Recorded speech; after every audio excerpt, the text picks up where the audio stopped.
Greetings. This is TK Trav, aka Travis Magus, here with LVX777. I hope you're having a beautiful day because life is beautiful. It is. And it's even more beautiful when you learn how to see it. Here's a question. Do you feel that you have enough ways in life to make yourself happy? That's been one of the questions that was on my studies today. Do you feel that you have adequate opportunity to provide yourself happiness? Right now, I was able to answer that question easily. Like, it's easy to make me happy, right? I find pleasure in all types of things, right? I mean, pretty much anything with the unicorn on it will make me smile. Um, I mean, no matter how big or small I may feel, I know how to appreciate the little things.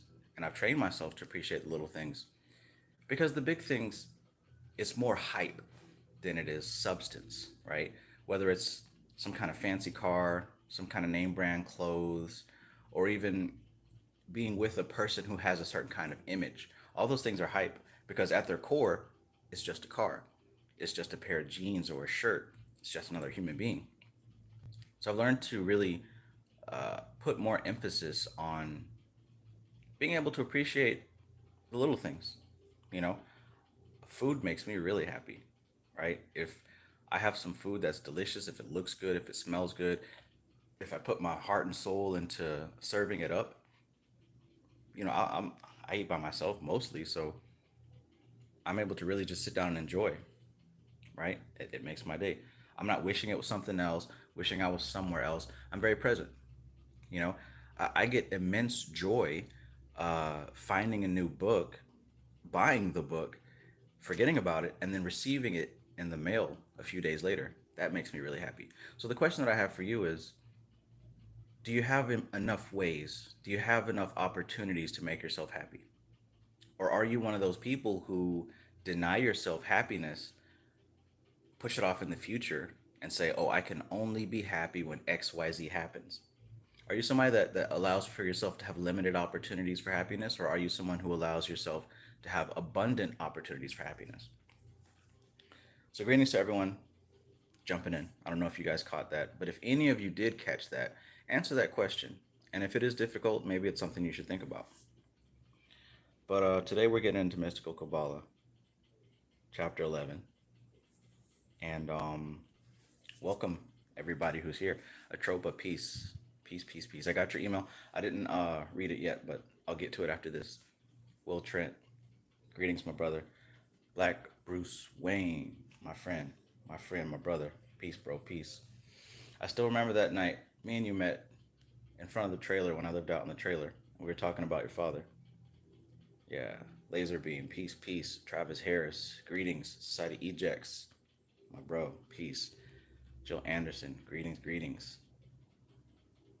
Atropa says that's how I see it. It's just a stupid car with some fool's name on it, who's probably long dead. And that's everything. All of matter is just a thing with a name and a label and a story, which means that you can either accept the name, the label, and the story that a thing has been given, or you can create your own. It's literally up to you. Literally. You're as you're as confined and limited as you want to be. Framestar Films. Peace in the Middle East, right? Yeah. So if you're still open for tomorrow, then yeah, I believe that I have a spot for tomorrow. Sparkle One, peace. Christopher Ramjatan. He says it's easy for me, simple things. Good. And what we come to find is that when you're able to allow yourself happiness, right? When you're able to allow yourself happiness with multiple opportunities, naturally you're going to live a more pleasant lifestyle. But if you're somebody who, you know, delays gratification into the future for no real reason, of course life is going to be more stressful. It's not a crime to be happy. Maybe as a child you were punished for doing things that made you happy, but you're not a child anymore. And even though those rules may still be in your head, there's other things in your head too. And you have the choice of which things to pay attention to. So maybe the next time you want to do something, but you have a bad memory about it, Why not visualize yourself doing something that's really easy, like going into the kitchen and making yourself a sandwich? That's extremely easy. Break that experience apart. Analyze the feelings that are associated with making that sandwich. There's a lot of emotion there, there's a lot of substance there. It's simple, it's easy, it's effortless. There's no resistance, there's no stress. So extract that energy just like we're able to extract essential oils from herbs and fruit. The same way that we're able to extract the essence from nature, extract the essence from the little daily things in your life that are just easy to do. And when you collect enough of that happy oil, feel free to slather on as much as you need to, whenever you need to. All right, so let's get into Mystical Qabalah. Oh, yeah. I love this book so much. Dion Fortune is a modern day saint. Look, I'm going to tease you. Don't get mad at me. I'm going to tease you because I'm not going to tell you the title of this book. Not yet, anyways. Maybe in a year or two. But I just found that one of my favorite NLP practitioners kind of disappeared for a little while. Well, it turns out that this practitioner went to go study Vedic information. And they came back and wrote a book about how to NLP yourself into enlightenment. And I just received it today. And look, if you start seeing and hearing some things change, then yeah. But anyways, let's get to this enlightening text right here. Court seeing, peace, my brother, peace. Society Eject says, yes, I just learned a couple of years of how to take one day at a time and enjoy everything. Yep, that's why I always say I had a magical day. Right on, bro, right on. Right, I don't think I'll ever say I had a bad day ever again in my life.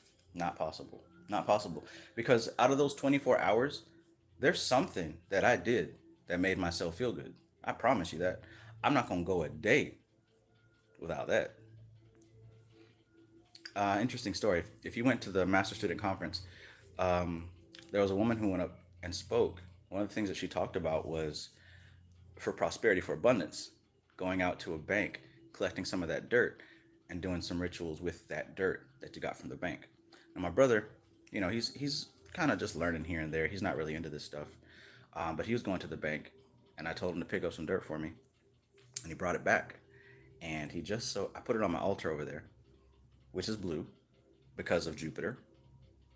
He brought it back to me in a blue solo cup.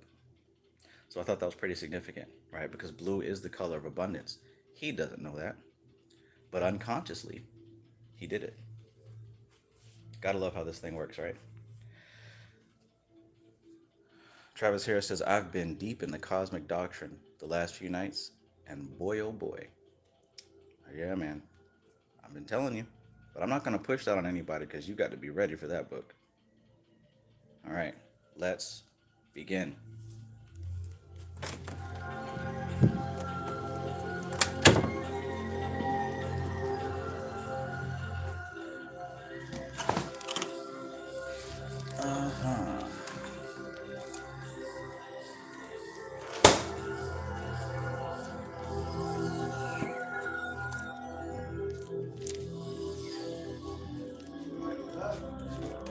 What?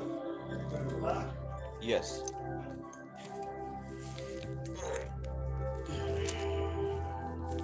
Okay.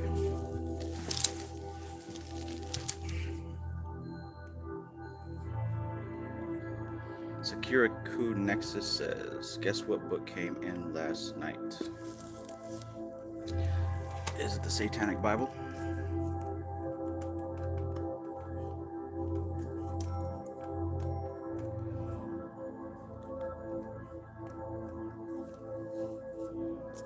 All right. So, chapter 11. Chapter 11 is the subjective Sephiroth. Okay. So let's turn this camera around.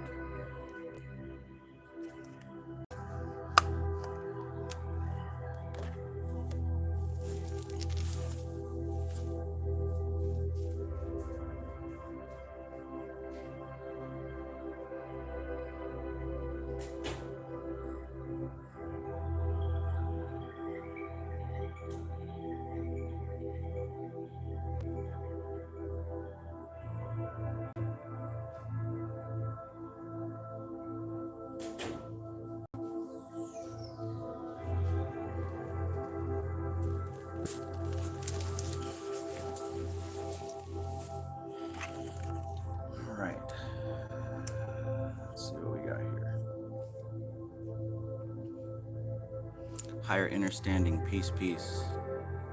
Sunshine chick, good evening. MC Maestro, peace and welcome.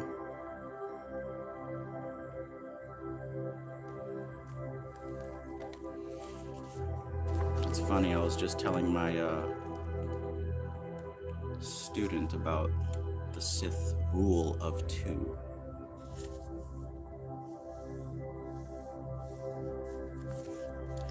And how either my student will have to succeed or fail.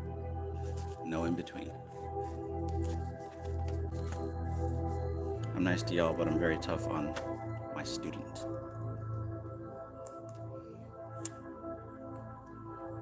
They can handle it though.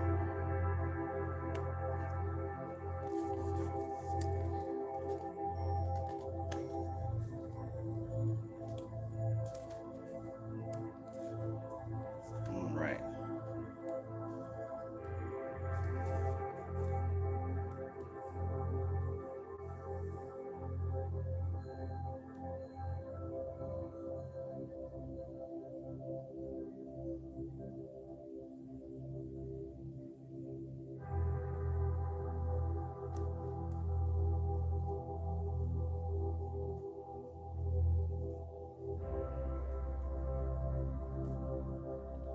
Okay, chapter 11, the subjective Sephiroth. Number 1, as above, so below. Man is a miniature As above, so below. Man is a miniature macrocosm. All the factors that go to the makeup of the manifested universe are present in his nature. Hence, in his perfection, he's said to be higher than the angels. At the present time, however, the angels are fully evolved beings, and man is not. Thus, he is as much lower than the angels as a 3-year-old child is less developed than a 3-year-old dog. That example always stood out to me. And it makes sense, right? If you have a 3-year-old dog, you know, it is still a dog, but it's going to be smarter than a 3-year-old child in many things. But eventually that child's going to grow up and be a full-grown adult. And what that means is that the human child has a greater potential than the dog does. But at any given time, there will be a small window where the dog is going to be more intelligent than the child. So likewise, that's how it is when we're dealing with these angels. Right now, in our ignorance of self, the angels are superior to us, the spirits of any rank. They're superior to us based on our ignorance of self. But the more that you stay on this path, learn, study, and practice, it's going to get to the point where you can start to see them from a different angle. They now become tools. Or maybe even pets.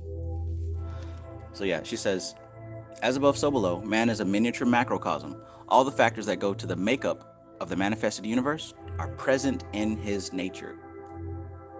Hence, in his perfection, he's said to be higher than the angels. In his perfection, right? Now, what I said was in his ignorance, the angels are higher than him. But in his perfection, when you reach that level, he's said to be higher than the angels. At the present time, however, the angels are fully evolved beings, and man is not. Thus, he is as much lower than the angels as a 3-year-old child is less developed than a 3-year-old dog. Number 2, hitherto, we have considered the tree of life as an epitome of the macrocosm, the universe, and the use of its symbols to put us in touch with the different spheres of objective nature. So one way to think of it is like, imagine that you have a control panel, right? Like in a cockpit of a spaceship, or in a factory. That's a better example. And like, say this factory produces triangles, squares, circles, and rectangles. And the way that you operate the machine is you have to, if you press the circle button on the dashboard, then it'll produce a circle. If you press a triangle button, then it'll produce a triangle. Likewise, when we're dealing with the tree of life, we use this symbol as somewhat of a cockpit, a dashboard. And when you're able to access these elements within yourself, you're able to access these elements at large, cosmically. That's what as above, so below means. Peace, MC Maestro.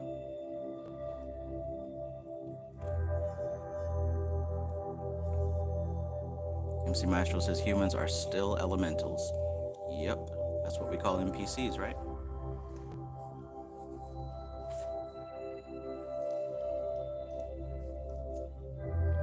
Or rather, anyone who doesn't address the unconscious influences of their behavior.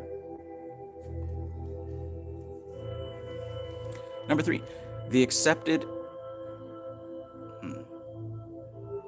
So hitherto we have considered the tree of life as an epitome of the macrocosm, the universe, and the use of its symbols to put us in touch with the different spheres of objective nature. We will now consider it in relation to the subjective sphere of the nature of the individual. 3. The accepted correspondences, as given by Crowley, who, unfortunately, never gives his authorities, so we do not know when he's using McGregor-Mather's system and when he's relying upon his independent researches. So the accepted correspondences as given by Crowley are based partly on the astrological attribution of the planets assigned to the different Sephiroth, and partly upon the crude anatomical scheme of the human form standing with its back to the tree. So when you see the front of this book, that's what she's talking about. The crude drawing of a human form with his back standing towards the tree.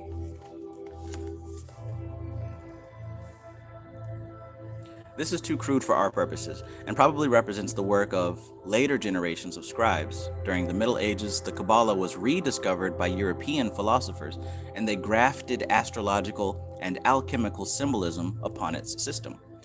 Moreover, the rabbis themselves used an extremely detailed set of anatomical metaphors, discussing in detail the significance of every hair on the head of God, and even the more intimate parts of his anatomy. Such references cannot be taken literally and applied to the human form. Number 4, the Sephiroth individually and in their pattern of relationships represent in the relation to the macrocosm the successive phases of evolution, and in relation to the microcosm the different levels of consciousness and factors of character. So what she's saying here is the pattern is the same, the context is the same, but the content shifts a little bit. If we're talking about the macrocosm, then the Tree of Life diagram shows us the successive phases of evolution, right? So from Kether, Chachma Bina, Chesed, Gibura, Tifereth, Netzach, Had, Yasad, Malkuth, that is a flow of evolution if we're looking at it from the angle of the macrocosm. But if we're looking at the context from the angle of the microcosm, then the content becomes different levels of consciousness. So Kether being the highest level of consciousness, all the way down the tree to the Yasad Malkuth being the lowest levels of consciousness. So you see how that works? The context is the map of the tree. The content is what actually fills that map. So if we're looking at the macrocosm, that's showing us the path of evolution. If we're looking at the microcosm, which is you being inside of a human body, then that represents different levels of consciousness. If you kind of sit those side by side, then we can say that if Kether represents the highest level of evolution on the macrocosm, and it also represents the highest level of consciousness in the microcosm, now we can start to see that there's somewhat of a relationship, right? Just like I said in the factory, when you press the triangle button, the machine makes triangles. If you press the circle button, the machine makes circles. Well, if an individual is at the level of Kether consciousness, he's pressing that Kether button, which means he's also accessing the highest level of evolution. Hence why Metatron is the archangel of Kether. Likewise, Malkuth would be the lowest level of human consciousness, which means that macrocosmically, that's the lowest level of evolution. Makes sense?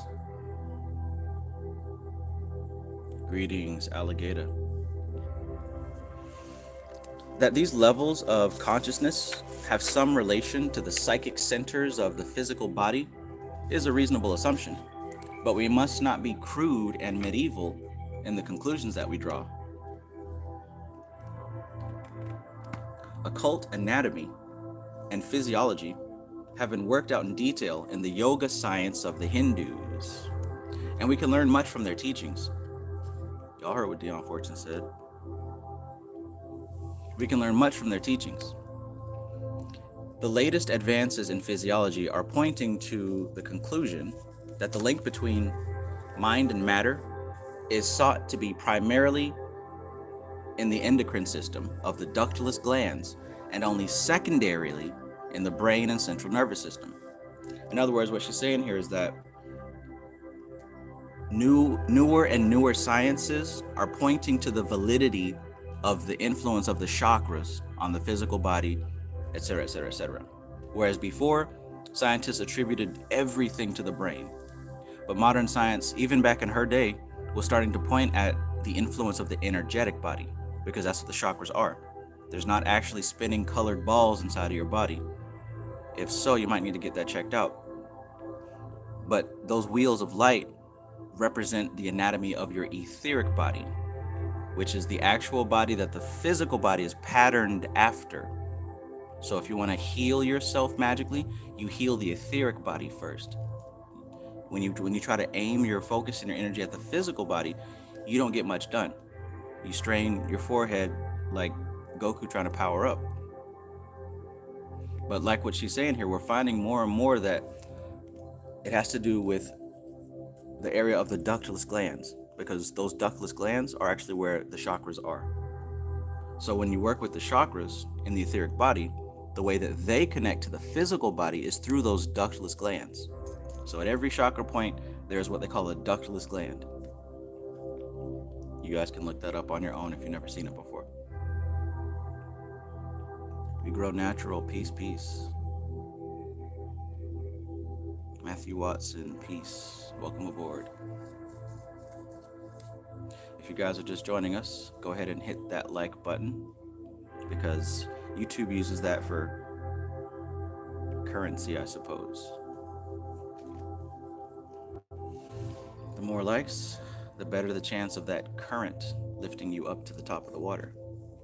So we can learn the source of knowledge also, and piecing together all the information we can from every source, we may finally arrive by inductive reasoning at what the ancients learnt by means of the intuitive and deductive methods which they brought to such a high degree of perfection in their mystery schools. And we've been going through yoga for the past 6 months, so we know that these yogis took this information to a very high level. So high that just reading it and understanding it literally changes your life. I don't know about you guys, but there aren't too many books that have the power to do that. And that's not because the author is so awesome, but it's because the content of the book, the information that it presents, is of a very high quality. And she says that they brought that information to a high degree of perfection in their mystery schools. Guess what the Bihar School of Yoga is?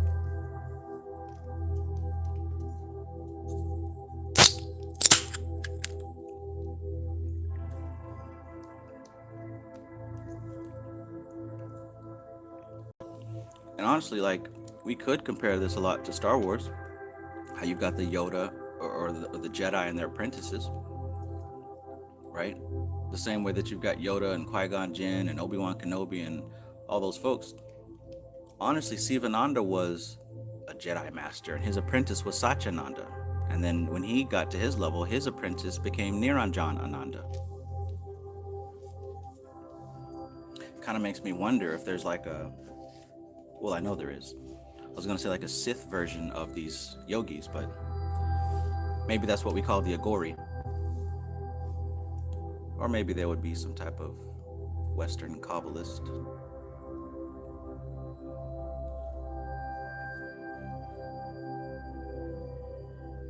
Peace, Al Dickey.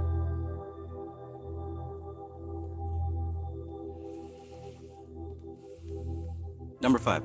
It is generally agreed that the chakras, or psychic centers described in yoga literature, are not situated inside the organs with which they are associated, but in the auric envelope at spots roughly approximating thereto.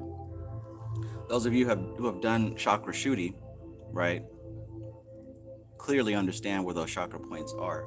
We've had lots of experience with that in the inner light activation system, right?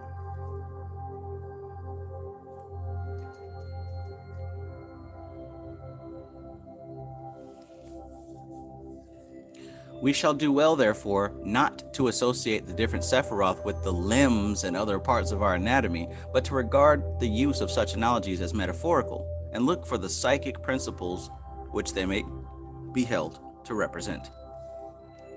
In other words, what she's saying here is, there are diagrams where it shows the tree of life related to the human body.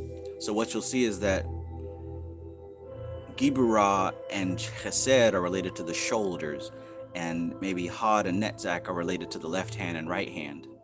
But that wouldn't be correct. Honestly, they would actually line up with the chakra points as opposed to the limbs of the body. Gerald Sombright, good evening. Welcome, welcome. JPEG.sketches, peace. Number 6.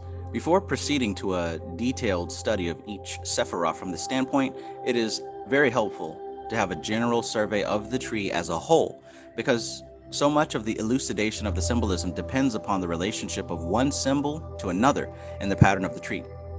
This chapter must needs be discursive and inconclusive, but it will enable the detailed study of the individual to be much more effectually carried out. So let's look at the tree as a whole. Number 7. The first and most obvious division of the tree is into the 3 pillars, and this immediately reminds us of the 3 channels of prana described by the yogis Ida, Pingala, and Sushumna. If anybody has Dharana Darshan on hand, open up the book and flip through and see if they have a picture of Ida, Pingala, and Sushumna. I'm gonna go grab my book.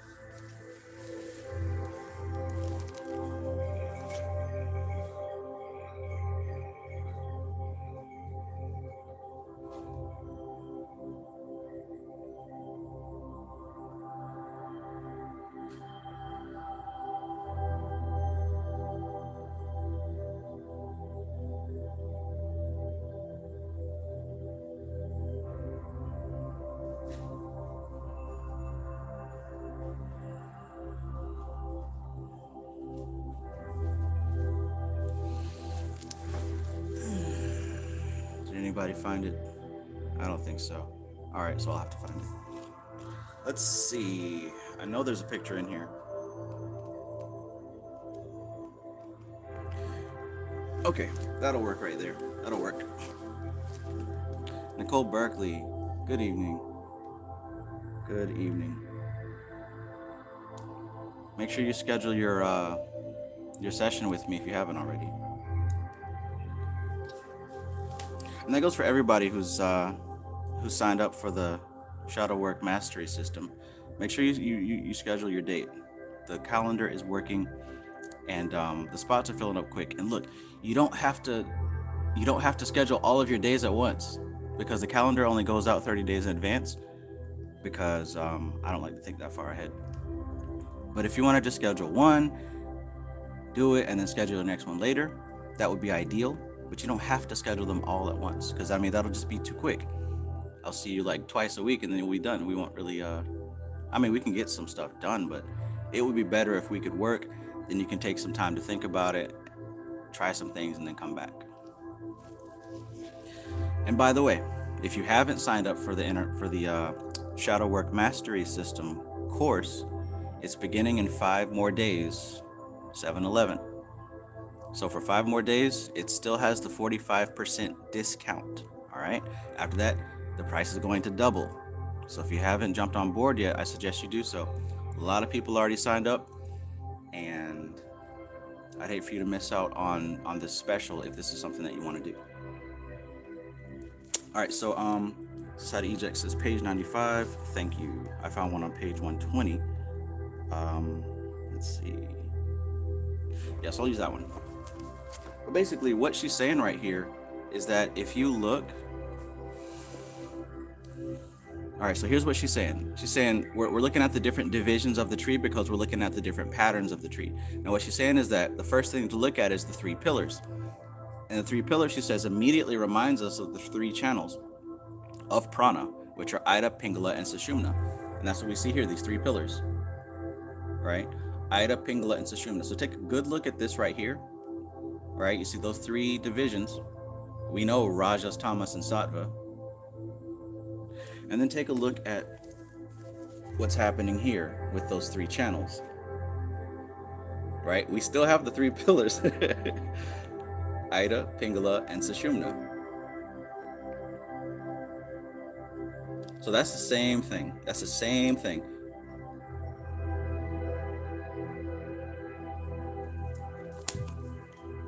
Now, let's keep going. Nuru, welcome. Good evening, my friend. All right, so aside from that, and the two principles of the yin and the yang in Chinese philosophy, and the Tao, or the Wei, which is the equilibrium between them. So in other words, when we think about yin yang, that's going to be the black and the white, and there's actually a hidden third, which is the Tao. That's the Wei. That's the equilibrium in between the dark and the light. That would represent the Sushumna, the middle pillar, the middle path. So again, when you hear people talking about left hand path, right hand path, this, that, and the third, if they claim to be from a Kabbalistic background or Hermetic background or whatever, it's not necessarily dark side, light side. We're talking about the two flows and the harmonious flow in between. So by the agreement of witnesses, truth is established.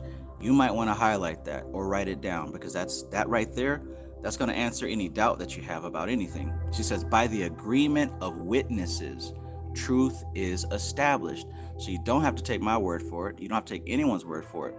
By the agreement of witnesses, which means that in a system, everything must check out. You feel me? If there's a bunch of witnesses, all of y'all right now, there's 41 people currently, all of y'all see what I'm doing and what I'm talking about. There's 41 witnesses. So nobody can say that I was at the Waffle House up there on Highway 341 involved in the shootout, because I have an alibi. Likewise, with this information, if there's a discrepancy, if there's doubt or anything like that, look for the other correspondences, right? And all of this occult stuff, there's not just one way or one answer. There's always going to be correspondences across the board. You can count on that. So by the agreement of witnesses, the truth is established. If you hear something or you're learning something that doesn't check out against other witnesses, and by witnesses I mean information, then you might want to, think about that. For example, the demiurge he's controlling us, he's going to eat us as food. Oh my God, the demiurge. I haven't really heard that story outside of maybe one or two sources, which namely would be Brother Panic and that book called The Gnostics.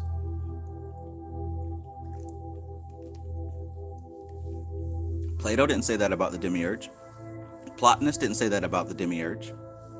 Ophiel didn't say that about the demiurge. Dion Fortune didn't say that about the demiurge.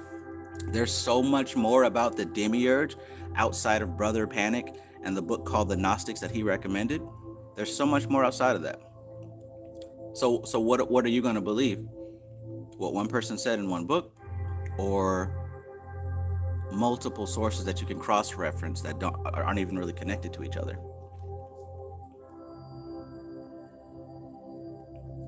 I'm pretty sure Plato and the Greek philosophers at that time were probably some of the first people to discuss the demiurge. I'm just saying. This is why research is important. By the agreement of witnesses, truth is established. Remember that.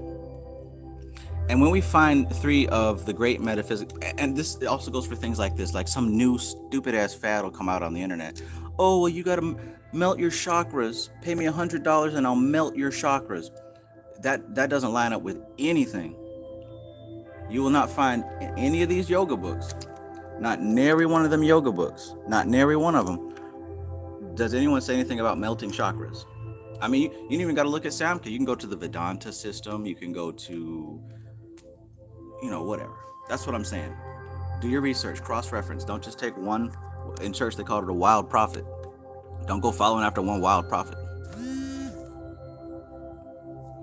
And if somebody gets offended by that, then analyze why. Analyze why. Okay, so by the agreement of witnesses, truth is established. And when we find three of the great metaphysical systems of the world in complete agreement, we may conclude that we are dealing with established principles and should accept them as such, right?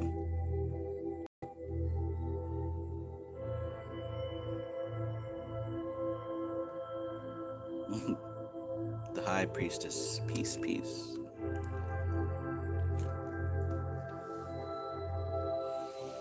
Number 8, the central pillar should, in my opinion, be taken to represent consciousness, and the two side pillars as the positive and negative factors of manifestation.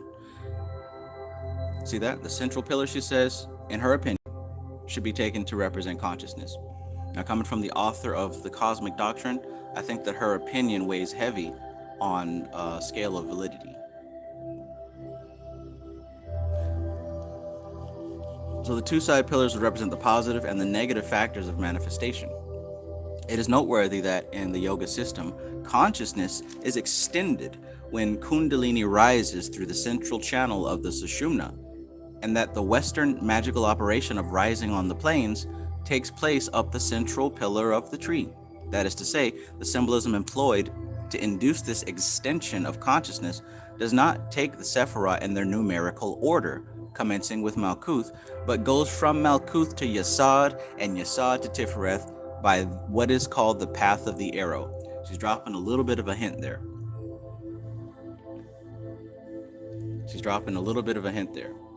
And basically what she's saying is that even though there's 10 Sephiroth and you got this left side and this right side, the rising on the planes, which is, like she said, in the microcosm, the different Sephiroth represent states of consciousness. So what we're dealing with is from Malkuth being the lowest state of consciousness up to Yesod, up to Tifereth, Doth, and then Kether. That's how we go. Now, the left side and the right side, dealing with Giburah, Had, Bina, those represent a type of negative influence. Now, that doesn't mean bad.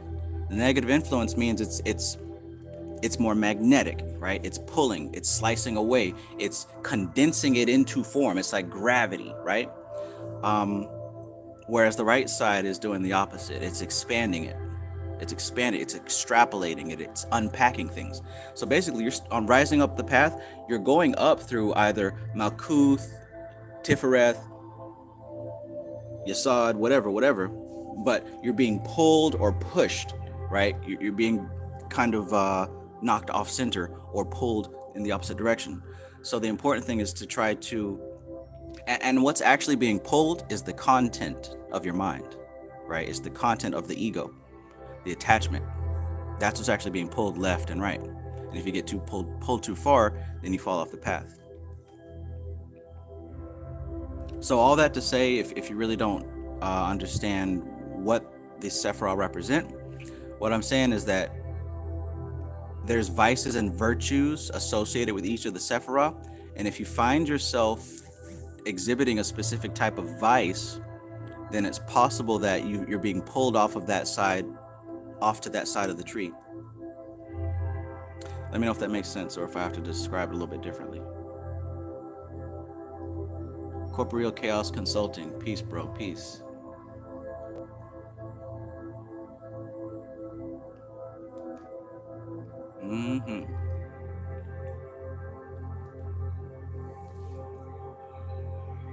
Al Dickey says, Trav, I swear my wife called an hour ago saying a lady came in our shop, asked for her hand, and said she's a spiritual reader, and a couple, put a hex on our shop, and she can tell her who it is for. Who it is for, a fee. And of course my wife thinks it's something to do with me, lol. Bro, this is some wild shit. And gave her a reading, and now my wife is Jesus up in panic. Oh my gosh. A wild prophet, that's what I'm talking about. A wild prophet. Yeah, man. It becomes a hustle.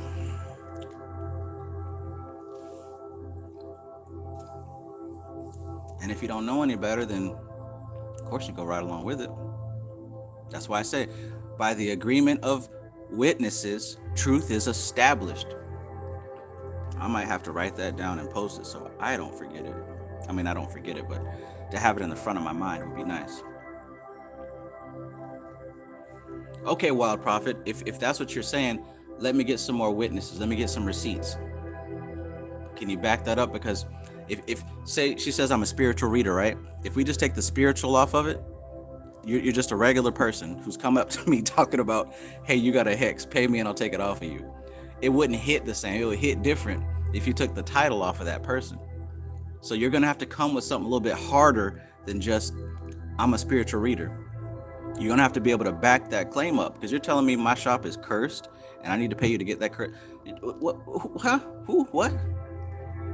Yeah, it was cursed when you stepped in here and opened up your mouth and let all that hot breath out. That's when it got cursed.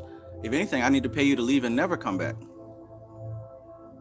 Society Eject says, beware of false prophets which come to you in sheep's clothing, but inwardly they are ravening wolves. Matthew 7:15. Yes, sir. You shall know them by their fruits. Do men gather grapes of thorns or figs of thistles? Even so, every good tree bringeth forth good fruit, but a corrupt tree bringeth forth evil fruit. A good tree cannot bring forth evil fruit, neither can a corrupt tree bring forth good fruit. I mean, the truth is the truth. It's all there. It's all there. And if your eyes are open, you see that. Sunshine Chick says, who are you? Who sent you? Those are the questions I'd be asking. Right. I come by the name of Jesus, by the power of the Holy Spirit. Every tree that bringeth forth good fruit is hewn down and cast into the fire. Wherefore by their fruits ye shall know them. Eggs blackly. Eggs blackly. So we're talking about the path of the arrow. And basically that's the path going up the middle pillar. The ascension of consciousness, right? So let's get started with Malkuth. Now, number 9. Malkuth, the sphere of the earth. Sphere of the earth is taken by occultists as signifying brain consciousness, as is proved by the fact that after any astral projection, the ceremonial return is made to Malkuth, and normal consciousness is re-established therein. 10. Yesod. Yesod, the sphere of Lavana, the moon, is taken as psychic consciousness, right? So look, we have brain consciousness for Malkuth.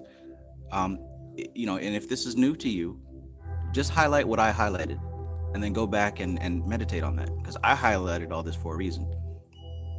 So Malkuth, the sphere of earth, brain consciousness.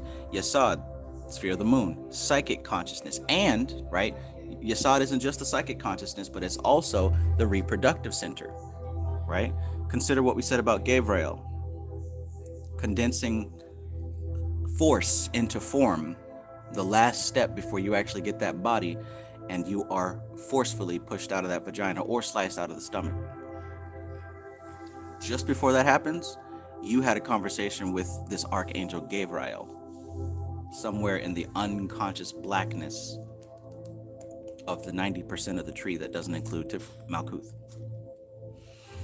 So Tifereth is taken as the higher psychism, the true illuminated vision, and is associated with the highest grade of the initiation of the personality, as is evidenced by the fact that to it is assigned in the system taken by Crowley from Mathers, the first of the grades of adepthood. So look, everybody has access to Malkuth, so that's not special. You're initiated on the path when you start to begin to work with the etheric plane, when you begin to start to work with Yesod, right? That's when your inner light becomes activated, because now you're working with the actual 90%, the forces of the tree.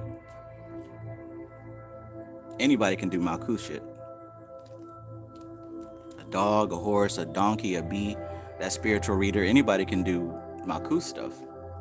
But to be initiated on this path, that's when your awareness begins to ascend and become initiated into the sphere of Yesod. And remember what we said the last chapter about being initiated into a certain sphere? You got to be able to pass that gatekeeper. You got to be able to get some cred in that neighborhood, right? You can't just pull up in a neighborhood that you don't belong in and not expect to be checked. The same thing happens in this tree of life.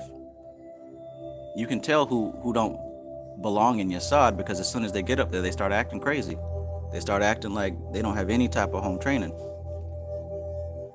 They start talking about CERN is going to go off and December 21st is going to happen, and we was kings, melanin. Like, they start saying all the general stuff and getting extremely attached to it and not making much common sense, because they weren't able to handle what they saw there. They weren't able to integrate it with their personality. That's what he's talking about. That's what she's talking about here. When you start encountering this high level information, if the structure of your personality is not intact, the content that you fill that structure with, it's going to find a weak point and break it. The analogy that the Bible uses when Christ talks about pouring new wine in old wineskins. Well, the old wineskins, they get stretched out, and then they might get dry and brittle and stretch out again. If that process continues happening, eventually that wineskin's going to get weak. So if you put your new wine and that old weak wineskin, it's going to form a hole and you're going to lose all your wine.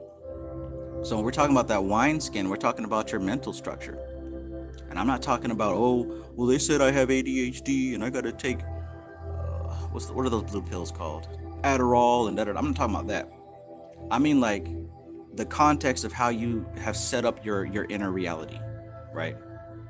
Are you able to actually look at yourself and look at the truth without getting triggered and running to hide? It's basic things like that. Now, that's not to say you have to be perfect before you ascend up these ranks, but what that is saying is it needs to be on your mind that you're trying to get better, you're trying to work on yourself, and you're trying to be the best you can be, right? That's what that's saying. Because if you're not taking any of your effort to perfect the inner self, then those weaknesses will make themselves evident. Trust and believe. It's like this meme that I saw the other night. So apparently there was a guy who has a pool, and somebody keeps pissing in his pool. So there, he pulls out his phone, and there's this grown woman floating in the pool, and then she's got this green cloud of water floating around her, and he's like, I knew it. You're not allowed in my pool anymore. She's like, what are you talking about? You're the one that's been pissing in my pool. No, I haven't been. The evidence is all around her, right? The evidence is all around her.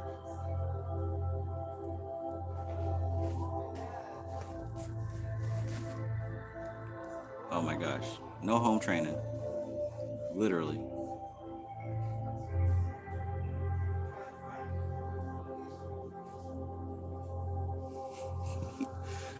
I come by the name of Jesus, by the power of the Holy Spirit. Cornball.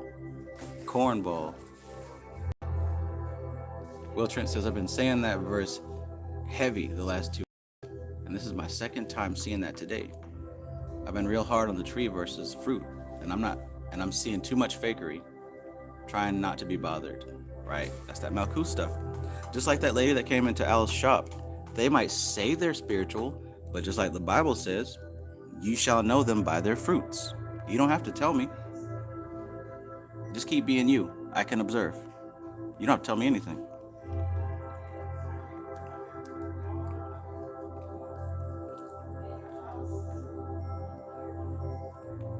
Knucklehead behavior attracts knucklehead situations. And if I keep finding you in knucklehead situations, but you claim not to be a knucklehead, I mean, I gotta trust what I'm seeing here.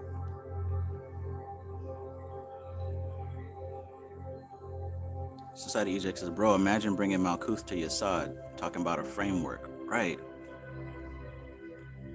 I tell you what.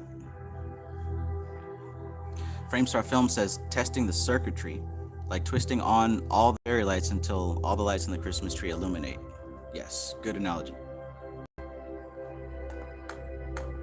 Back when I was doing videos in front of my couch, those were my fancy lights.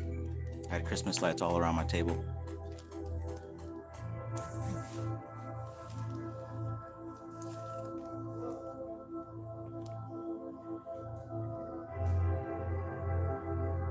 Atropa says, so weakness in any spot will be amplified. That's it. Thank you.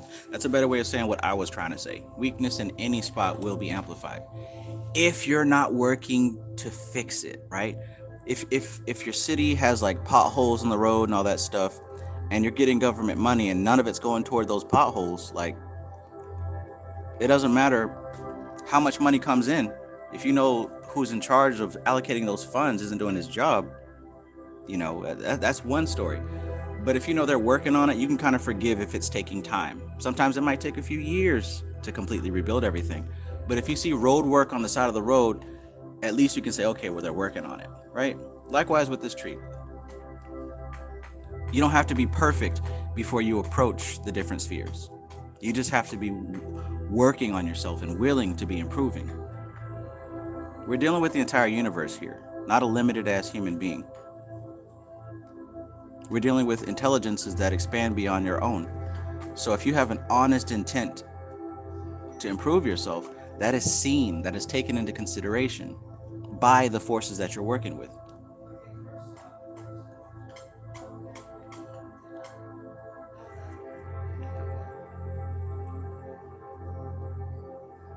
Quiet Triste. Hola. Peace. Bienvenidos.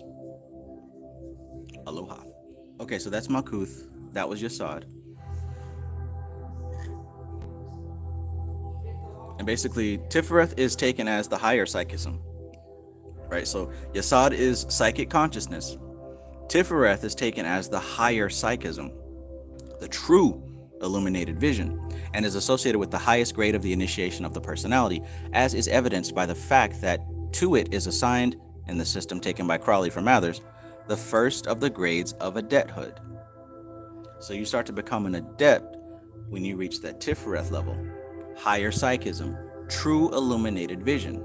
Now, for something to be illuminated, it has to be contrasted with the dark, right? For something to be truly illuminated, you can only say that when it's in contrast with darkness.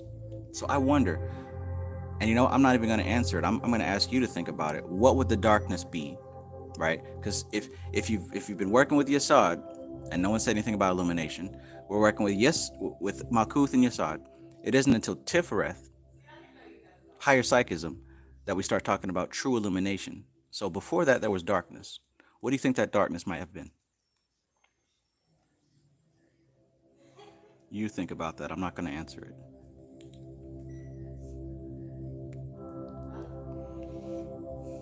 The High Priestess says, this is the second time today I've heard someone used the new wine and old wineskins verse to make a point, LOL. So Will Trent just heard a Bible verse twice, and now you're hearing the Bible verse twice. Definitely something going on there. Coinky dinks. So 11, Doth. Doth, the mysterious invisible Sephiroth, right? Some would say it's the 11th. Doth, the mysterious invisible Sephiroth, which is never marked upon the tree, is associated in the Western system with the nape of the neck, the point where the spine meets the skull, right? Golgotha, that's where Christ was crucified. The spot at which the development of the brain from the notochord took place in our primeval ancestors. Doth is usually held to represent the consciousness of another dimension, or the consciousness of another level or plane. It essentially represents the idea of change is key. Doth essentially represents the idea of change of key. Doth essentially represents the idea of change of key. So those of you who make music or have played music, if you actually know how to read music and stuff like that, sometimes a song might be written in written in C. But say, for example, you might be playing instruments with somebody who might not be so fluent in a certain scale, so you might have to transpose the whole song down to B, right? You'd have to change the key. The song is the same, right? The context is the same. The notes just shift, that's all. The song will sound the same, it'll just be at a different pitch. Likewise, she says that Doth represents the consciousness of another dimension, the consciousness of another level or another plane. In the videos that I made yesterday, I talked a lot about these other planes and other dimensions. Now, of course, I used the whole CERN thing as clickbait because how could I resist such an opportunity? But truly, when we're talking about other dimensions, we're talking about the four worlds of the Qabalah. There aren't that many dimensions. There's like four. Now, there's alternative aspects of those four. Like I said, it depends on what angle you're looking at it from. If you're centered, you see the true angle. But if you're offset, you're going to see a different dimension. So if you're living in the past, you're going to see a different dimension. If you're living in the future, thinking about tomorrow all the time, you're seeing life from a different angle. But basically, Thoth represents the consciousness of another dimension, the consciousness of another level or plane or angle. She said it represents the idea of change of key. I'm willing to wager that the Thoth point in all four worlds is the same. Now that I haven't read in a book, that's just what I have gathered thus far. So I don't get that tattooed, but that's what I'm sticking with until I disprove it.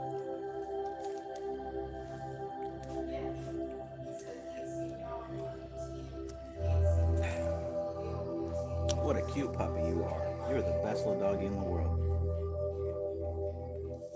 Oh, puppy, puppy, puppy. Puppy, puppy, puppy. Puppy.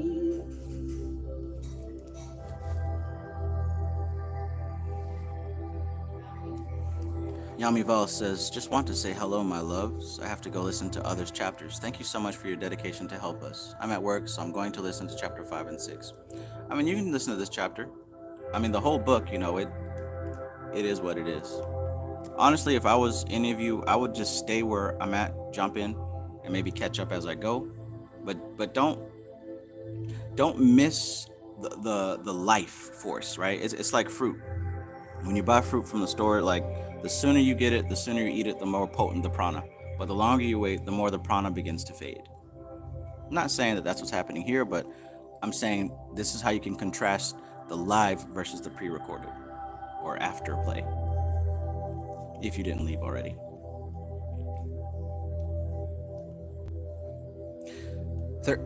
12. Kether is called the crown.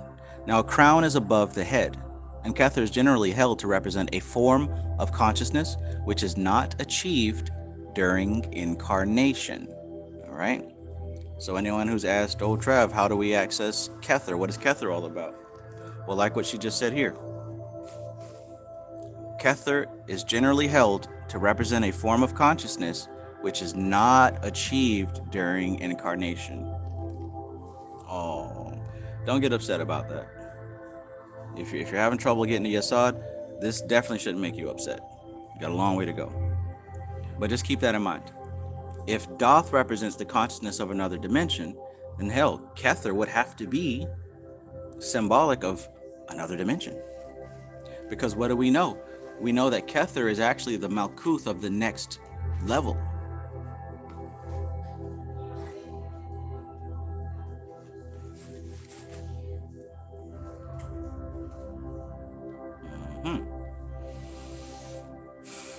Society Eject says, curious question. Could we cross the path of death without making the transition? Basically, I'm asking, can you cross that path and still be living? And he says, oh, LOL. That just answered my question. Right. Kether is not achieved during incarnation. Which means that you cannot be incarnated in order to reach the level of Kether. Which is also why she says in this book, once you cross that abyss, once you get to Kether, you don't come back. Because you made it to somewhere else. When we first started doing this study 2 years ago, I remember Stuffed Dog was often asking, like, well, do you think that once we reach Kether, we become like a seed for a new tree? Well, I think she kind of talks about that here. Boy, I tell you, this cute dog pulled up next to me and farted.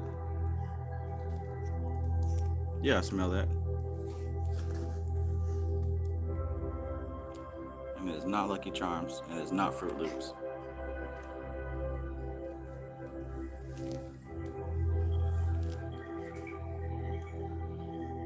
Boy, I tell you. Young folks. Nicole Berkeley says the starting point and lesson of the next life then. Reasonably so, yes, I would say that. So it is essentially outside the scheme of things, so far as the planes of form are concerned.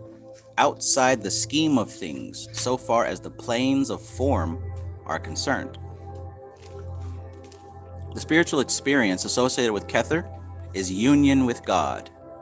And whoso achieves that experience is said to enter into the light and come not forth again. Entering into the light and come not forth again. Because you leave that world.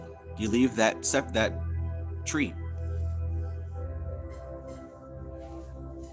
Swing low, sweet chariot, coming forth to carry me home. Swing low, sweet chariot, coming forth to carry me home. Swing down, sweet chariot, stop and let me ride.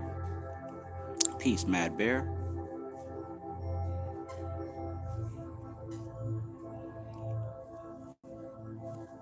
Swing down.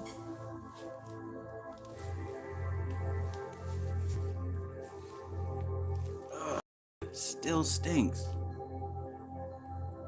That was a human level fart out of a dog. I can't believe that. I'm stupefied. Gonna leave that here. I have to sit here and smell it.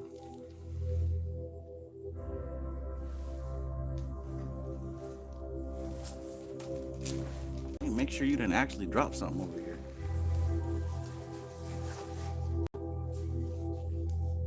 No, don't come over here. I smell what you dealt.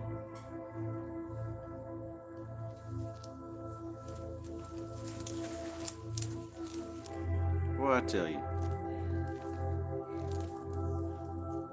I'm over here trying to read. You gonna drop that bomb on me? We don't have words after this live stream.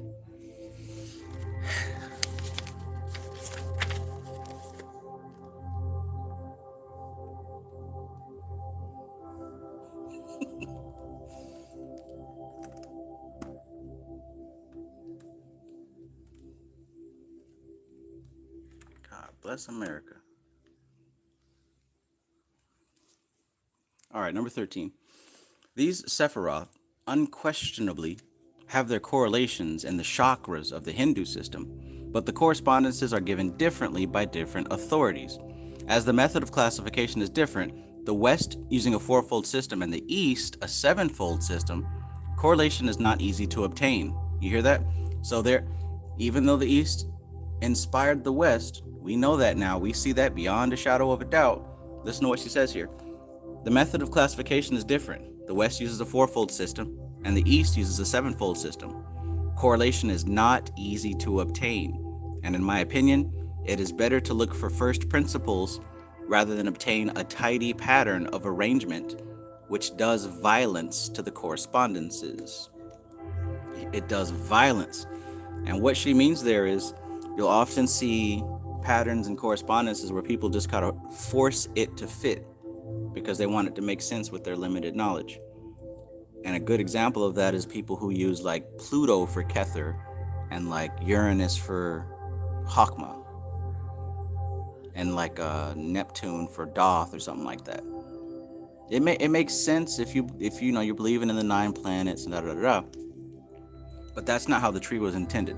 The symbology and the correspondences of Pluto, Neptune, and Uranus do not fit cleanly with Kether, Binah, and Doth. It might make sense because you want to force 9 planets, but that's not the case that this structure was built upon. Because if you follow that train of thought, it'll start to throw things off. Remember what she said earlier, it's by the many witnesses that truth is established, right? It's by the agreement of many witnesses that truth is established. So you can't have one system that says, oh, Pluto is Kether, and then another one that says nothing about Pluto, right? Somebody's got to give. I'm going to go with the multiple witnesses that have had effective results over time.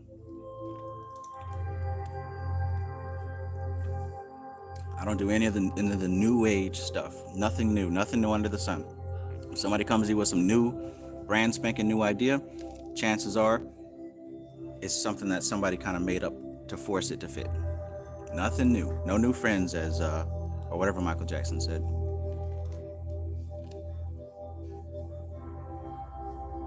You're cute, but you're stinky.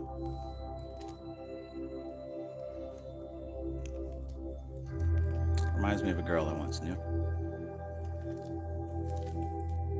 Swing down, sweet cherry, stop and let me ride. Swing down. I see the mothership, Lord. Oh, Lord.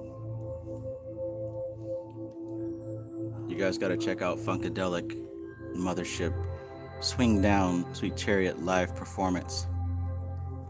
Super awesome.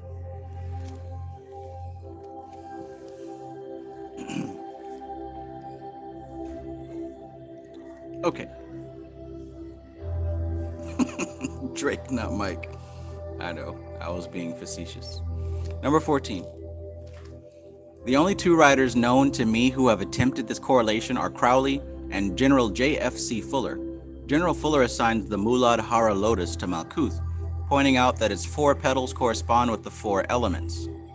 It is interesting to note that in the Queen scale, of color, as given by Crowley, the sphere of Malkuth is represented as divided into 4 quarters, colored respectively citrine, olive, russet, and black, to represent the 4 elements, and bearing the closest resemblance to the usual representations of the 4-petaled lotus. So what she's talking about, you know that the symbol of Muladhara is actually a 4-petaled lotus. Now there is a picture of that in Dharana Darshan, which I'm flipping through to try to find. There we go. So if you look at Muladhara, it's a 4-petaled lotus. Now you also see that square of Prithvi. Prithvi is the earth element. So what he's saying is that Malkuth is clearly Muladhara because Malkuth has those 4 divisions, just like Muladhara has these 4 petals. And the square of the earth element has 4 sides. And Ganesh is an elephant-headed god.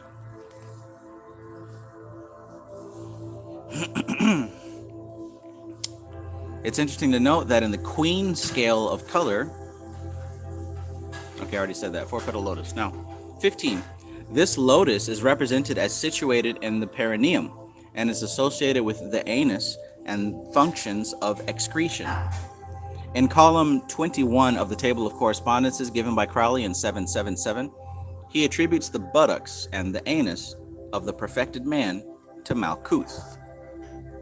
I consider that from every point of view, the attribution of Fuller, who refers the Muladhara lotus to Malkuth, is to be preferred to that of Crowley, who in column CXVIII refers it to Yasod, thus contradicting himself.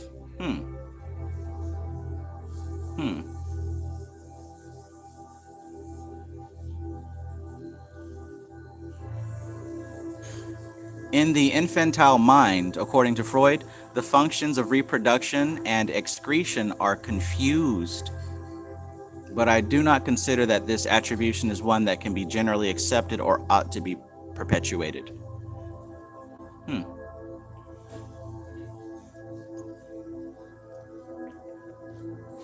16.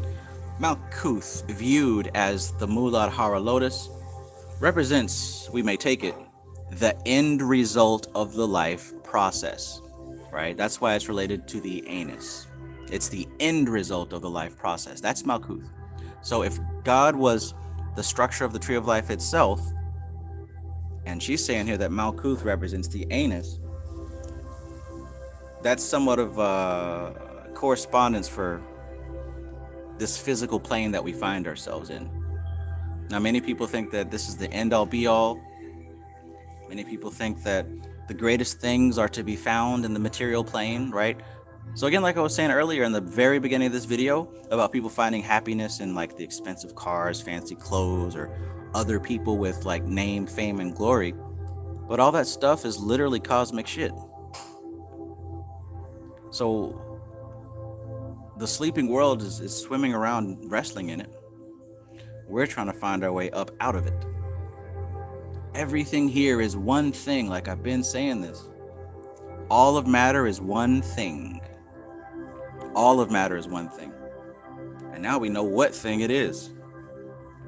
So there's nothing to be found here that is more worthy of any other thing. And guess what? That also means any theories of any spiritualizing of physicality goes out the window. That means there's no magic melanin, there's no magic DNA, there's no magic race. Like there's nothing physical where you're gonna find liberation. Now there may be, everything is a symbol, right? Everything can lead you and remind you. We learned that in Durana Darshan. He said that you can meditate on anything. Anything and everything is a pathway that can lead you up the tree. But the thing itself is not holy. The thing itself is not divine. The thing itself is not the soul or spirit. Nothing physical is.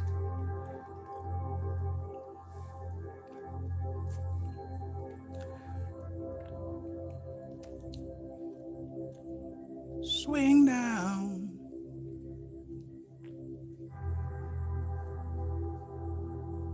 Swing down.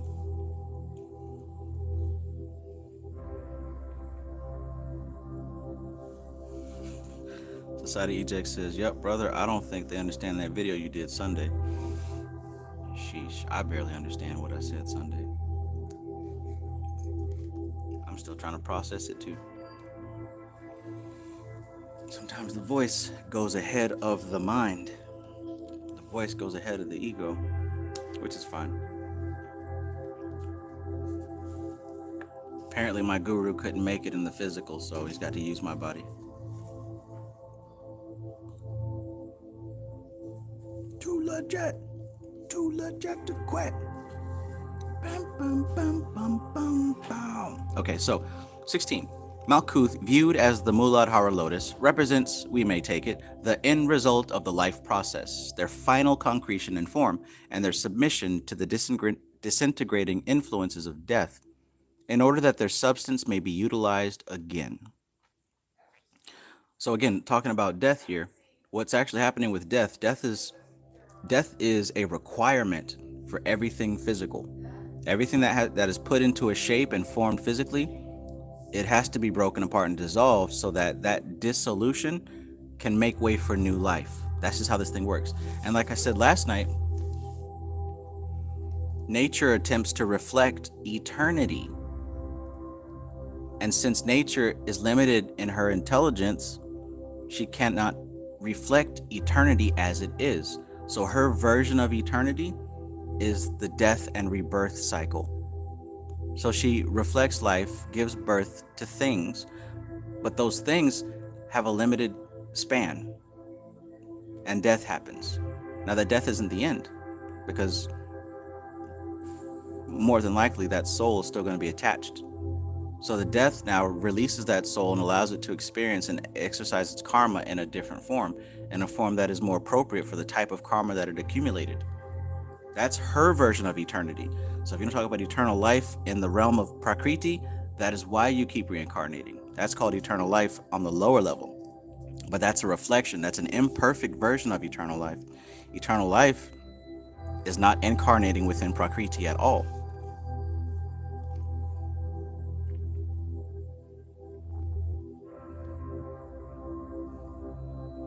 Society Eject says, "Then shall the dust return to the earth as it was, and the spirit shall return unto God who gave it."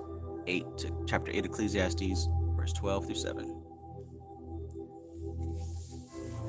Sunshine Chick says, "You did a great job on today and yesterday. Game changer. Thank you. Thank you."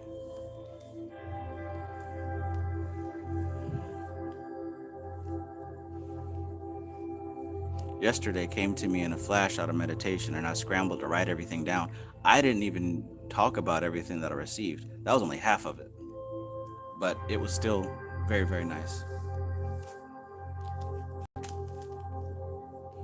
This is the result of shadow work. I think once you start really removing the blockages to yourself, you have access to deeper parts of yourself to pull information from, right? Because like I keep telling y'all, this information is yours. It already belongs to you. You already have it. You already own this information. You just don't know that yet. That's why when you hear me reading it and talking about it and stuff, you say things like, oh yeah, I feel like I kind of knew that, or this sounds familiar, right? Because it is. It's yours.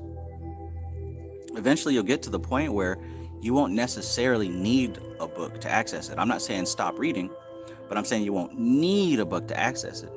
Because once the dots begin to connect in your unconscious mind, then it starts to become common sense, and you become able to figure this stuff out. Not based on guessing, but your intuition becomes sharpened. What is the intuition? The intuition is your unconscious mind trying to speak to you. So the more that you have uncovered about your unconscious mind, the richer and more vivid that conversation can be. You're like, oh, I just had a feeling about this person, or I knew I should have done, or something told me to do. That's your unconscious mind communicating with you. Now, if you have a habit of ignoring that voice, if you have a habit of brushing it to the side, I can understand why you're not having success with your intuition. But if you take the time to listen to it and try to develop a relationship with your intuition, it naturally becomes stronger. Because when you learn to follow your intuition, it starts to lead you to places where you can learn more about it and ultimately yourself. So in doing shadow work, as most of y'all will find very soon, you're going to start to uncover and remove a lot of these blockages and be able to flow freely.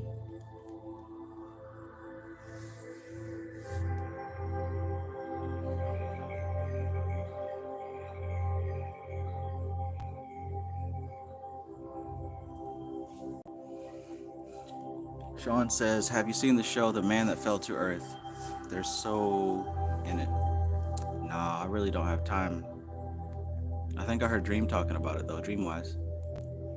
Meditation, manifestation, knowledge, peace. He says, I'm here, I don't care if I'm behind. Right, you're here, but I don't know about being behind. What does it even mean to be behind? If you're here, then how can you be behind? You're present. Sunshine Chick says, I was listening to this other metaphysical YouTuber today, and I was completely bored. Like, what is he talking about? And people pay him for that, LOL. Yeah. Well, you know, everybody can't be Ruth Chris.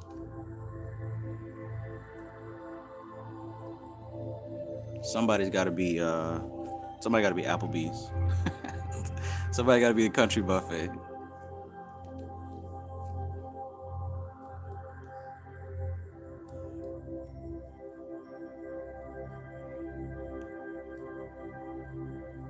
Framestar Film says, expansion and contraction, the cosmic lungs of source. It breathes you. Yes, sir. Stuffed Dog says, I'm at that point where I don't exactly need a book. The stuff has become me. Stuffed Dog, unconscious mind searching. Yes, yes. And I'm right there with you, you know. I love when it comes out of me because it's in my language, right? But that doesn't mean that I'm going to slow down with reading, because I'm putting this information in. Or rather, let me rephrase, I'm not putting it in. I'm allowing myself to unlock what's already there. So then when I go into meditation, what has been unlocked, now I can actually read that book. I can read the inner book, the book of me. It's almost like I'm collecting words here to turn around and use to paint the picture that's within, or to describe the picture that's within.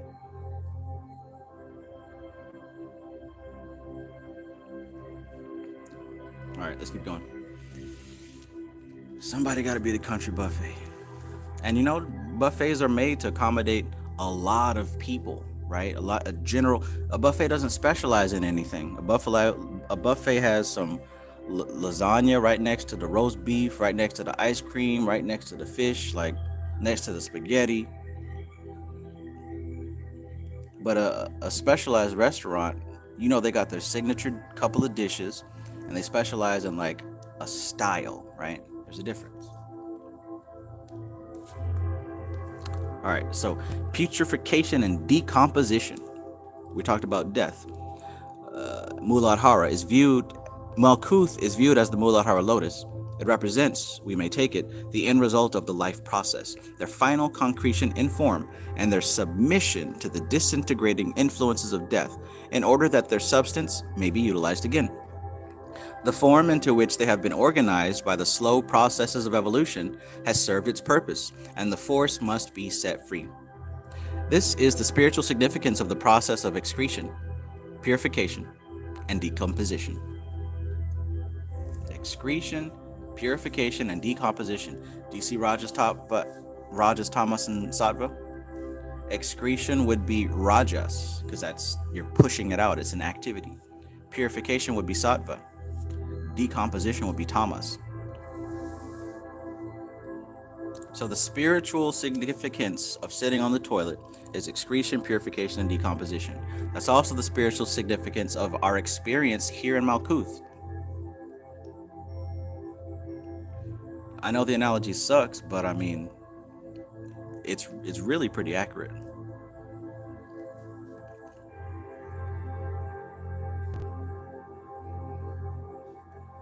Number 17, the Swadhisthana chakra. Okay, so she's going through the chakras, by the way, if you didn't know that. The Swadhisthana chakra, the sixth petal lotus at the base of the generative organs, is assigned by General Fuller to Yesod. And that does make sense, right? Because of all that we've learned about Yesod, and like I said earlier about Gabriel and giving you the body and all that stuff, that relates to the sexual nature, just like Yesod relates to the sexual nature. Here we go. So she says that Swadhisthana is the six-petaled lotus. You see that there? And notice that there's a moon there, just like Yesod. Interesting, right? Interesting. So it makes me wonder, did the symbols of the tree actually pull directly from the chakras?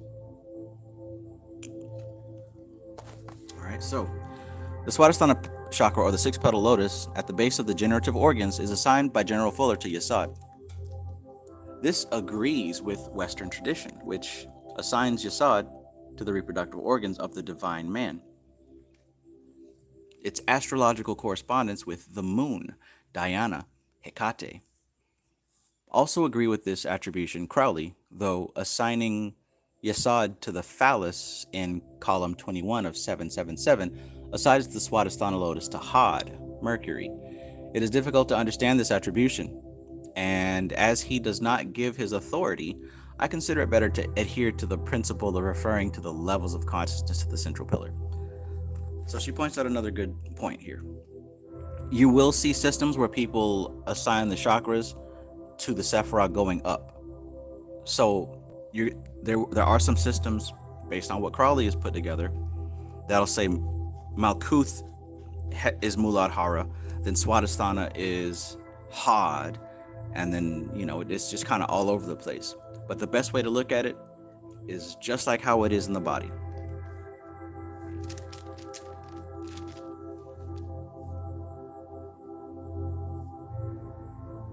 Stuff Talk says, what page, what verse are you on, my G? Page 75. We're on 18 now. Okay, so check out the solar plexus, which is Anahata. Oh, yeah, this one's Anahata, solar plexus. You see the little flame there? So that's the heart chakra, Anahata. It's got the flame and that lamp. All right, what's it say here? Tifereth, by universal consent, represents the solar plexus and breast. It therefore seems reasonable to attribute the Manipura and Anahata chakras as Crowley does. Fuller attributes these chakras to Gibra and Chesed, but as these two Sephiroth find their equilibrium in Tifereth, this attribution presents no difficulty and causes no discrepancy. Oh, look, we just mentioned Hecate, and there she is. Good evening, Hecate.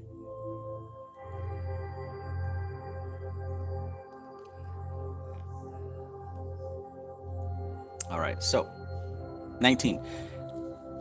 So if you were to look at Vishuddhi, we know that Vishuddhi is the throat chakra, right? There's Vishuddhi.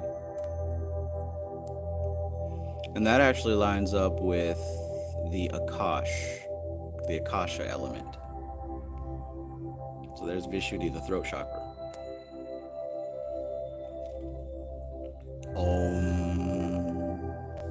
So what she's saying here is, in the same way that the Vishuddhi chakra, which in the Hindu system correlates with the larynx, is referred to Bina by Crowley, and the Ajna chakra at the root of the nose, which correlates with the pineal gland, and is referred to Chokmah by the same authority, may be taken as uniting for function in Doth, situated at the base of the skull. The Sahasrara chakra, the thousand-petaled lotus, which is this one here, it's got a lingam in the center of it. And if you have Dharana Darshan, if you have this book here, Dharana Darshan, and you want to meditate on these actual symbols of the chakras, go to page 269. That's called Chakra Dharana. Page 269 is where you're going to find those symbols that I've been showing right there.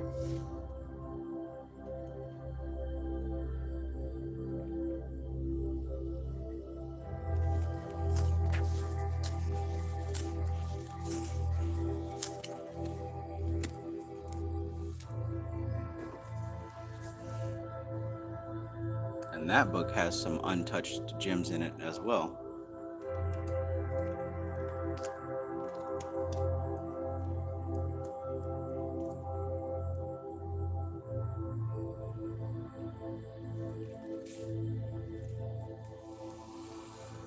Okay, let's see.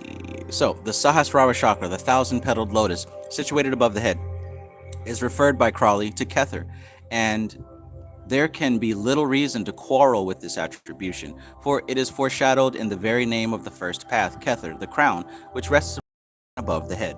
So we're in unanimous agreement that Sahasrara, the crown chakra, is synonymous with Kether. I think across the board, whether we talk about Crowley, Mathers, Fortune, Knight, Butler, whoever, I think we all can agree that Sahasrara is the crown chakra, and Muladhara is the root chakra. Now, the way that I see it, that I've learned this whole thing, is like this.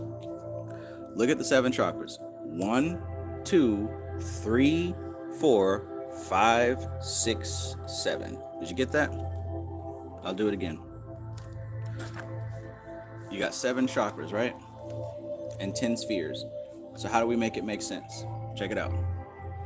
1, 2, 3, 4, 5, 6, 7.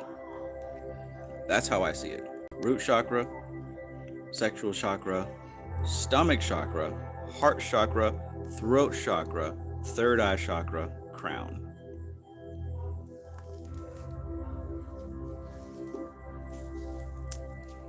If you're in the Magus Society, if you're in this school of thought, then that way will function for you perfectly. If you're a dabbler who jumps from here to there, it might cause discrepancy in you.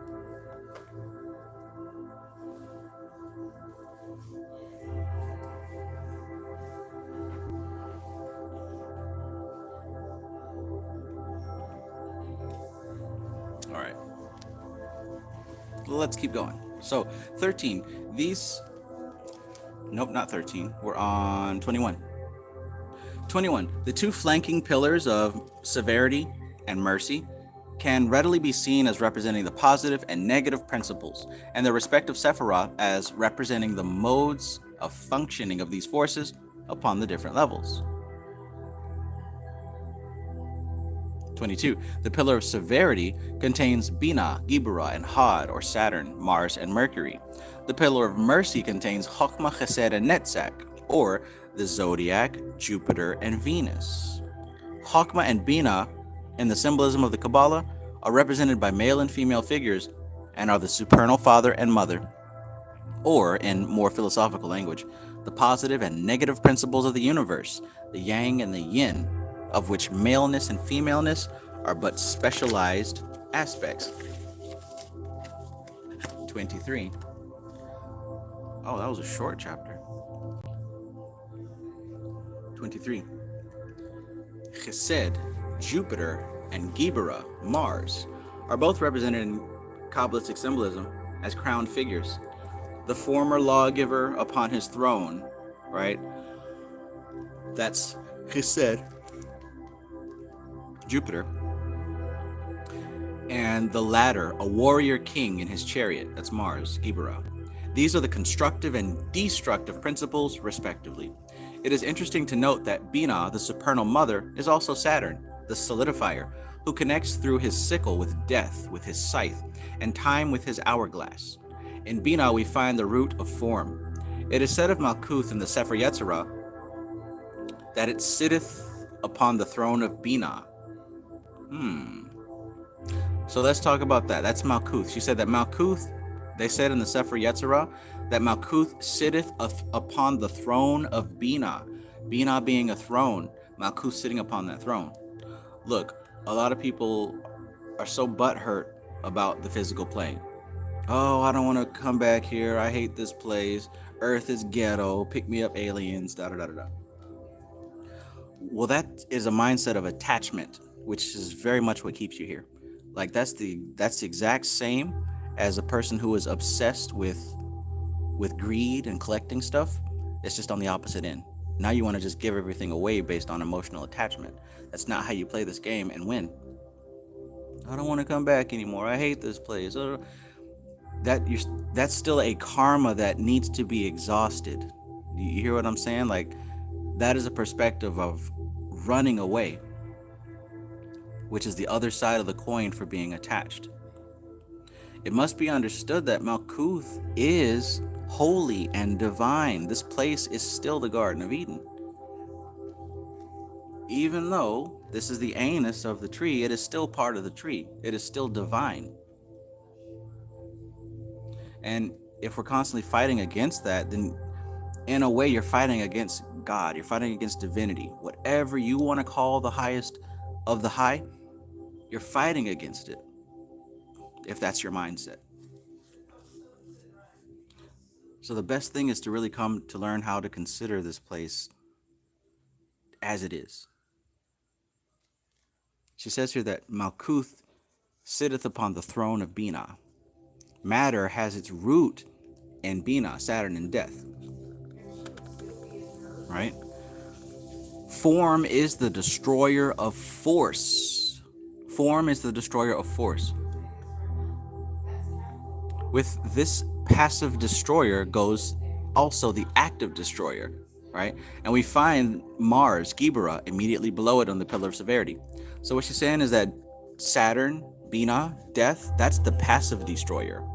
Right underneath that is Mars, which is the active destroyer, right? So we got the passive destroyer, and the way that the passive destroyer destroys is by capturing force and forcing force into a form. That's how this magnet, the divine feminine, destroys the energy of the divine masculine. The same way that sex causes a pregnancy and forces a baby into existence. That's the passive destruction. Now here we have active destruction. Active destruction. Let's see what she says about that. We find Mars, Geburah, immediately below it on the pillar of severity. Thus is the force locked up in form, set free by the destructive influence of Mars. The Shiva aspect of the Godhead. So right there, she just told you the Shiva aspect of this tree relates to Geburah, Kamael, the burner. That's a new correspondence for me. So Shiva does relate to Geburah. Chokmah, the zodiac, she could have said any deity, by the way. She could have said any deity. Chokmah, the zodiac, represents the kinetic force, and Chesed, Jupiter, the benign king, represents organized force. And the two are synthesized in Tifereth. the Christ Center, the Redeemer, and the Equilibrator.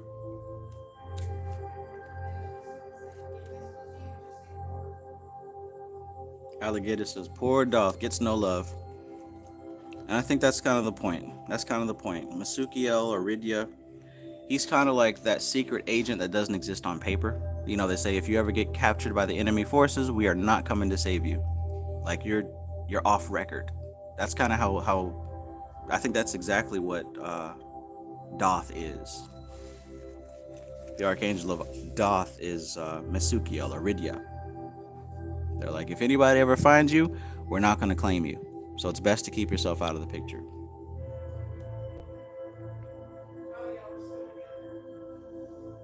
Nuru says, and for correspondences in physics, when Atum, Kether, Brahman, Purusha manifests, it does so with a particular field geometry, which is the torus, hyperboloid, and Hakmabina, i.e. lingam and yoni. Exactly. The two opposite directions fusing together makes a nexus.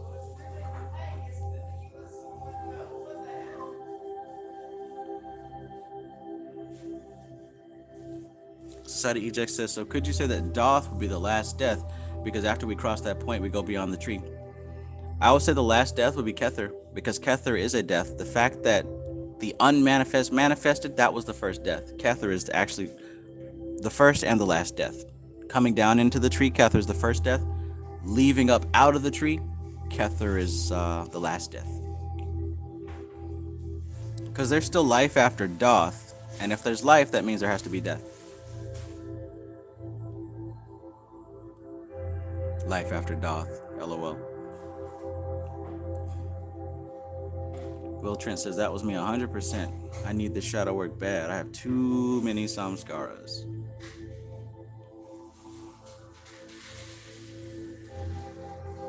Gerald Sombright Jr. says, though it's plain to see, this world is heavenly. Be God's glow. Michael Jackson. Hell yeah.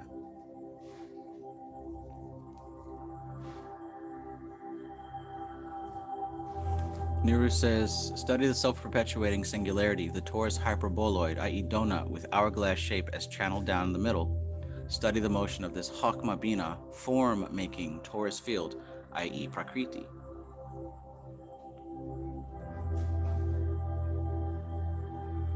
ZDX Akachi says, I'm new here and kinda confused, to be honest. Well, I'd be happy to help, but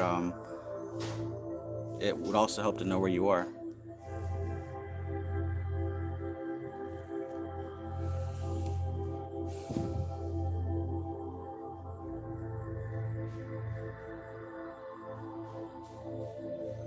Nuru says, observe the rolling donut torus, which is a yoni, womb, as it turns itself on side out, forming a lingam penis, which is the thrusting hyperboloid channel down the center of the donut yoni. Cosmic androgyny.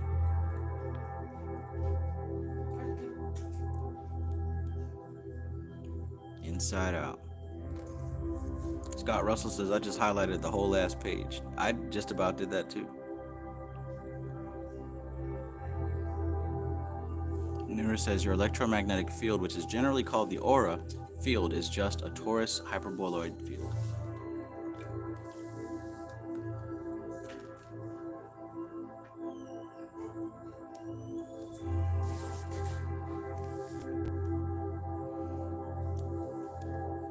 All right, 24. The next trinity of Netzach, Hod, and Yesod represents the magical and astral side of things.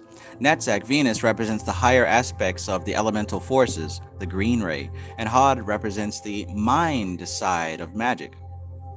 The one is mystic, the other is occult, and they synthesize in the elemental Yesod.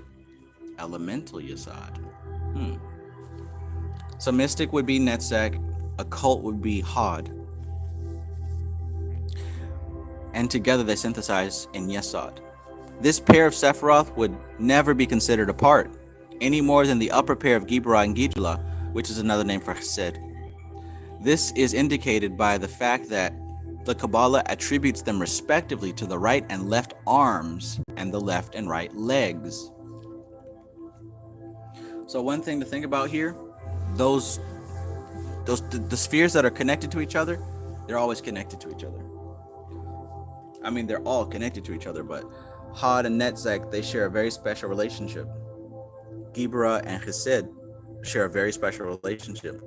Bina and Hakma share a very special relationship. Divine Mother, Divine Father, like they come together, they form and define each other. Same thing with the wartime king and the peacetime king. They define each other. Same thing with occult and mysticism. They make each other, they define each other, they are together. That's why she said that this path of the arrow is the path. And you might find yourself pulled over to one side or pushed over to the other side, right? That's why we have the pillars on the side, because of your process of being pulled or pushed due to attachment, ego, etc., etc. But ultimately, these spheres represent modes of consciousness, levels of consciousness.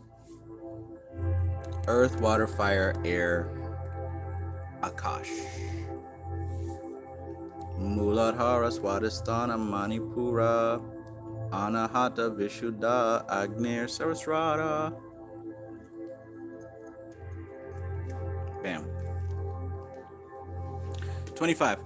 It will thus be seen that the three form Sephirah are in the pillar of severity, and the three force Sephirah in the pillar of mercy, and between them, in the pillar of equilibrium, are set the different levels of consciousness. The pillar of severity, with Bina at its head, is the female principle, the Pingala of the Hindus and the Yin of the Chinese. The pillar of mercy is Hakma at its head. It is the Ida of the Hindus and the Yang of the Chinese. And the pillar of equilibrium is Sushumna and Tao. So if you don't know, that would be something to highlight and understand. That would be something to highlight and understand, because you've got Ida and Pingala and Sushumna, right? The three major nadis of the body. Look where Ida is. Look where Pingala is. Look where Sushumna is, up the center. So likewise, what she's saying is, looking at the tree, the left-hand pillar of severity represents Pingala. And that's also the pillar of severity. That's the pillar that brings force down. It's the feminine pillar. The pillar of mercy, with Hakma at the top, that represents Ida. Ida and Pingala. And then, of course, the middle pillar is Sushumna. All right.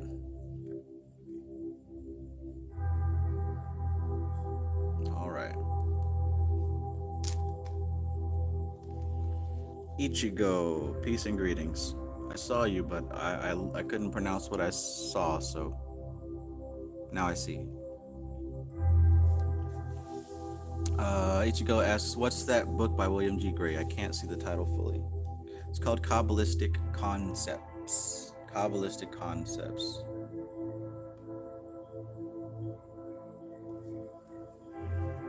If you've never read William G. Gray, that's a good one, but I would start here at the Ladder of Lights. I would start with this one if you've never read William G. Gray. They're both good. They both work. But my personal recommendation would be that one. And if you happen to have trouble reading it, some really awesome dude made an entire audiobook of the whole thing, just like they're doing with this one. You might want to look it up if possible.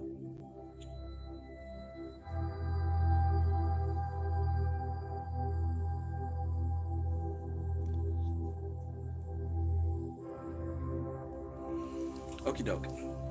So there we go. That was the chapter 11. We talked about the subjective Sephiroth. And basically what that means is the correspondence. She's giving you the root level, basic level correspondences.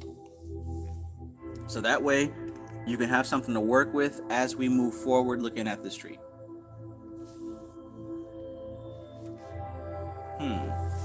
Now I usually go for 3 hours. How many pages is this next chapter?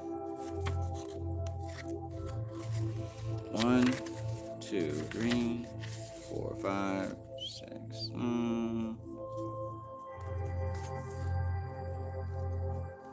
Except ye become as a little child. No, we'll save it for next time. We'll save it for next time. I'm gonna get some more work done. Okay, so there we have it. That was chapter 11. Cool beans. Now, those of you who are in the mastermind group, we usually have our meetings on Thursday. We're actually not going to meet tomorrow night, so that I can finish, putting some final touches on the Shadow Work Mastery System course, because like I said, that will be unlocked 7/11. So if you're a part of the program, get ready. That's when we get started. That's when the first videos will be posted, the first exercises and everything like that. So you'll have plenty to work with. Even if you give up after the first week, your life will be changed. Even if you give up after the first week. And if that sounds unbelievable, just talk to somebody who's had their first meeting already, right? I'm not playing games here. I know exactly what I'm doing. And of course, like I said, if you haven't signed up for the course and you want to be a part of it, there's a 45% off sale going until the 11th. So if you want to be a part of it, still open. The sale will be going until 7/11. But other than that, like I said, we're not having a meeting tomorrow night, mastermind group. As you know, Friday, for those of you who are members of the channel, we will get back into the NLP. We're going to work on Richard Bandler's Guide to Oops, I wasn't supposed to show that. The Gold Book. Yeah, we're getting back into the Gold Book. We may or may not do another chapter tomorrow night. But I know tomorrow I'm mostly going to be working on the course.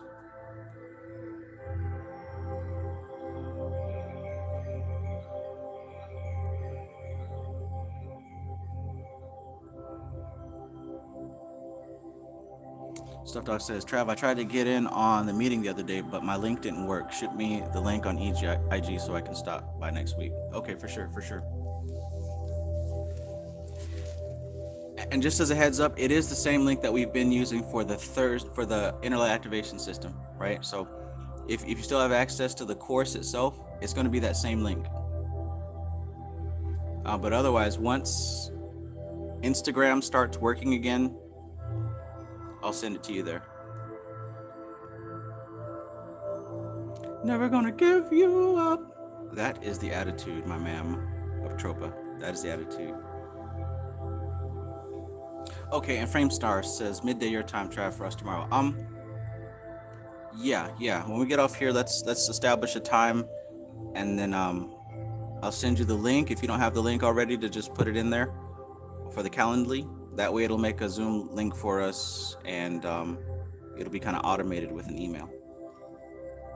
So if you do have the Calendly link, go ahead and pick a good time for you. Oh yeah, actually it doesn't. Yeah.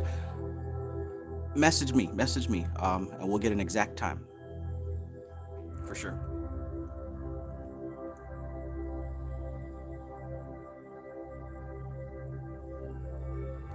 Stuffed Dog Nuru says, I think it's because we are actually sharing the morphogenic field. The collective space comes alive in more vivid color when our collective mind is reflecting harmonies in the same frequency.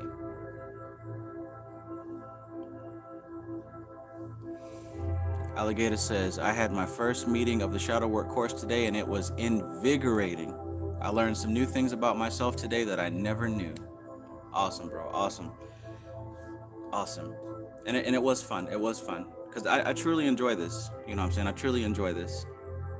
It's like I collected all this information just for myself. So when I finally do get to work with other people and like I can see or hear the light bulb comes on, like that's just super, super rewarding. So I am very happy that you said that our session was invigorating.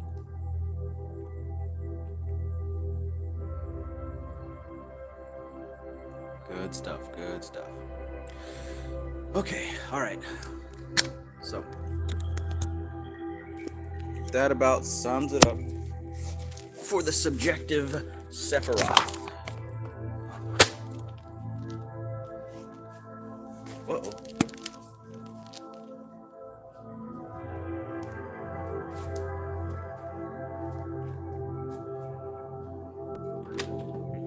Ichigo says, I want to do stuff similar to what you are doing.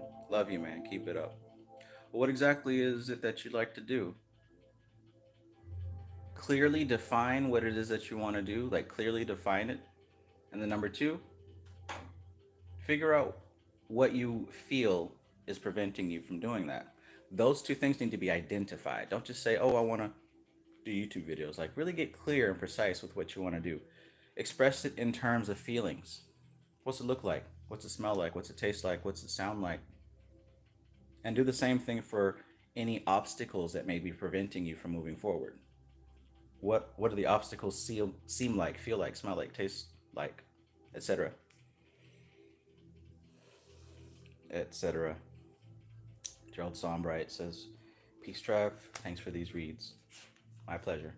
I love this book and I love this study. Like, I know, like, when it comes to YouTube, a lot of people come here to watch videos and that's cool. This is like class for me. This is like actual study. So I know, like, entertaining videos should only be like 20 minutes to an hour, but this isn't exactly an entertainment. This is literally a book study. So I mean, we sit here for hours and we actually study this book. Everybody's not built for that. And that's okay. I'm not here for everybody. So yeah, I enjoy this. And I love that color scheme. Like blue, pink, purple, mauve. That's the astral plane color. I love it.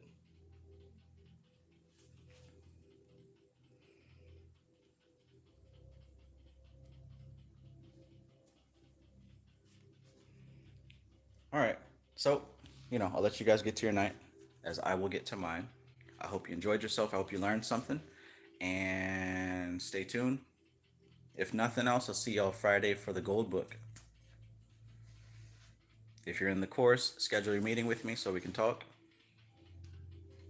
And yeah, that's that.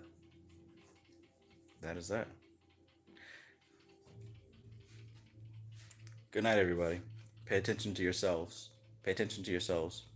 Your unconscious mind is more intelligent than you'll ever realize. So at least start trying to understand it. At least start trying to understand what it's communicating to you. You'll get ahead way faster than trying to look outside of yourself for answers. All right? So I appreciate each and every one of you. Thank you for being here. Just like what Nuru said, when we come together like that, it's as if we're sharing resources, so to speak. There is a such thing as a collective unconscious. All right. So, goodbyes are so difficult. Well, there's no such thing as goodbye. All right, y'all. Have a good night. Have a good night. Keep reading. Keep studying. Don't give up. Don't give up.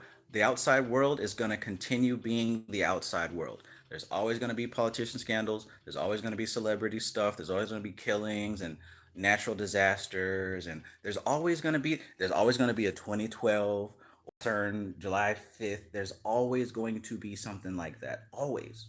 So when you've had your fill, when you're tired of it, when you had enough, right? When you're tired of asking about, did you try the lasagna? Did you catch the game last night? Did you see the Grammy? When you're done with all of that, you can turn that direction inward and start looking at the truth. Because the eternal truth is the thing that doesn't change. And it is the underlying reality behind everything. Then you'll even start to see that all that outside stuff is a part of a larger pattern, right? People who stumbled upon numerology, they're starting to catch it. They're like, oh, the numbers add up. But what happens, like we talked about earlier in the chapter about Yasad and how people who necessarily don't belong there, right? They get all confused. This is where you see people who do numerology, but they're like, oh, well, the Freemasons are planning this out because this means 33 and they did this on the 33rd day of the 22nd month. They start attributing it to people because they're missing the spiritual element. There's not some group of evil white guys in business suits that are trying to control the world. There's something much, much bigger going on. Now, of course, if I was a person like that, I'd want you to think that I had that kind of control because it would make you afraid of me. But the truth is, nobody's controlling this. At least no physical person in a body. So wipe that fear out of your hearts. There's no place for it. There's no place for it. You got to become aligned with a power that is so much stronger than any kind of Freemason, Illuminati fears that you may have. You got to accumulate and align with a love and a strength that is greater than any boogeyman, any demiurge, any devil, whatever boogeyman y'all trying to come up with, any CERN, right? You got to align with something bigger than that, to the point where even invisible things don't scare you anymore, right? I'm talking about spirits. I'm talking about anything, anything. There's no fear. There shouldn't be, because there are no enemies. Everything that is incarnated is only a representation of some unconscious force that is attempting to harmonize itself.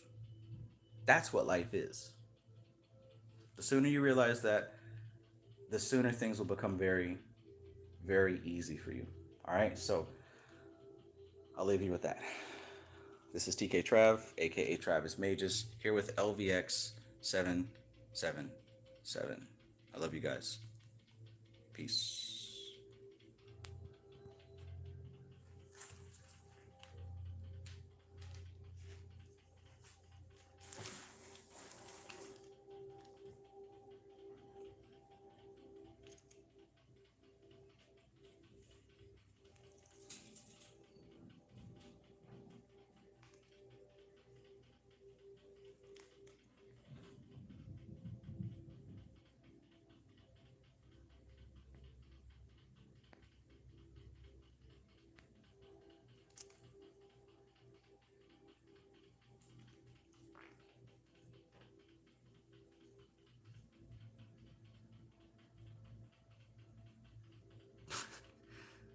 Did you catch the game last night?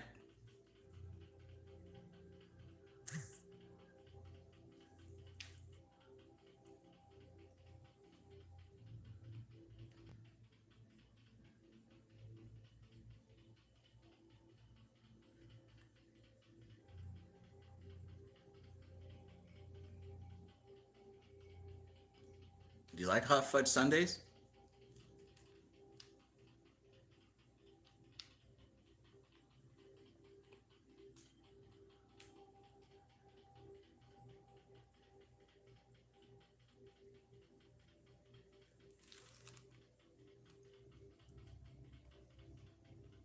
Did you try the fried vulture wings just outside of Egypt?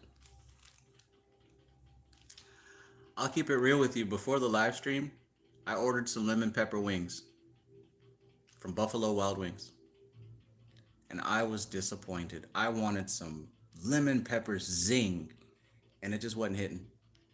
Just wasn't hitting. I keep trying to jump back to meat, but it's like, man, it it's kind of good, but it's not as good as I remember it being. Oh well. All